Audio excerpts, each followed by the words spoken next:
सानिका और आप देख रहे हैं न्यूज़ 21 अपना बिहार बुलेटिन में आप सभी का स्वागत है। चलिए शुरुआत करते हैं आज की खबरों के साथ।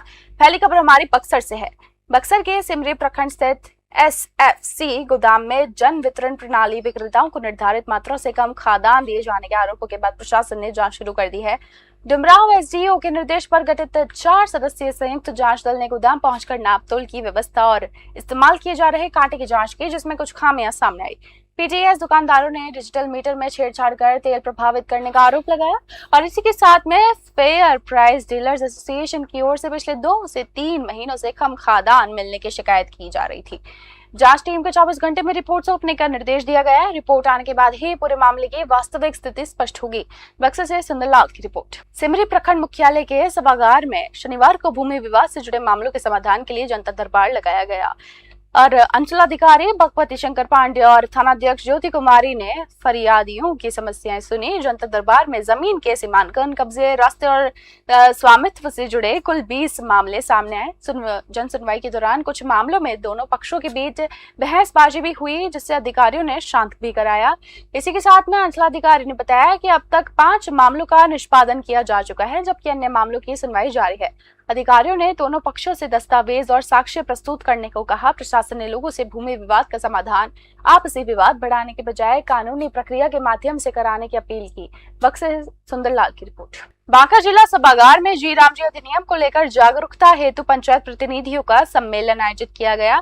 जिला पदाधिकारी ने कहा कि अधिनियम का उद्देश्य ग्रामीण परिवारों को रोजगार के अवसर उपलब्ध कराने के साथ साथ गांव में टिकाऊ और जनोपयोगी परिसंपत्तियों का निर्माण करना है। योजना के तहत जल संरक्षण, वर्षा जल संचयन, सिंचाई, ग्रामीण आधारभूत संरचना और आजीविका संवर्धन से जुड़े कार्यों को प्राथमिकता दी जाएगी। उन्होंने पंचायत प्रतिनिधियों से अधिनियम के प्रावधानों को समझकर पात्र ग्रामीण परिवारों तक योजनाओं का लाभ पारदर्शी और समयबद्ध तरीके से पहुंचाने में सहयोग करने की अपील की। अधिकारियों ने कहा कि योजना से रोजगार बढ़ने के साथ साथ ग्रामीण अर्थव्यवस्था को भी मजबूती मिलेगी। आप देख रहे हैं बांका से निकी झा की रिपोर्ट।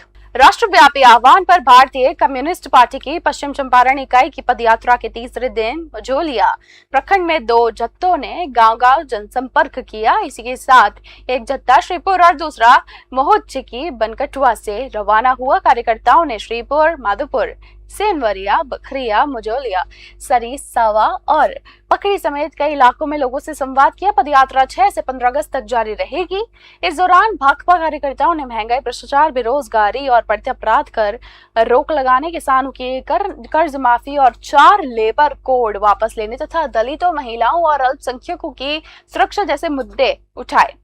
नेताओं ने कहा कि अभियान का उद्देश्य जनता को उनके अधिकारों और जन समस्याओं के प्रति जागरूक करना है। मझोलिया से भुवनेश्वर राम की रिपोर्ट।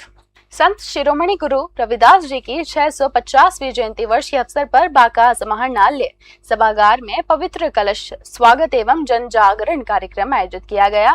कार्यक्रम की अध्यक्षता जिला पदाधिकारी अंशुल अग्रवाल ने की। इसी दौरान जनप्रतिनिधि और गणमान्य लोगों ने गुरु रविदास जी की जीवन, विचारों तथा सामाजिक उत्थान में उनके योगदान पर प्रकाश भी डाला। इसी के साथ में जिला पदाधिकारी ने कहा कि गुरु रविदास जी ने समानता, भाईचारे और सामाजिक समरसता का संदेश दिया था तथा जाति पाति, छुआछूत और ऊंच नीच जैसी कुरीतियों का भी विरोध किया। उन्होंने युवा पीढ़ी से उनके आदर्शों को अपनाने और समाज में भेदभाव खत्म कर सद्भाव बढ़ाने की अपील की। कार्यक्रम में कई अधिकारी, जनप्रतिनिधि और गणमान्य लोग मौजूद रहे। बांका से निकी झा की रिपोर्ट। अपना बिहार बुलेटिन में बस इतना ही। ऐसे ही ताजा और तरीन खबरों के लिए देखते रहिए न्यूज़ 21। धन्यवाद।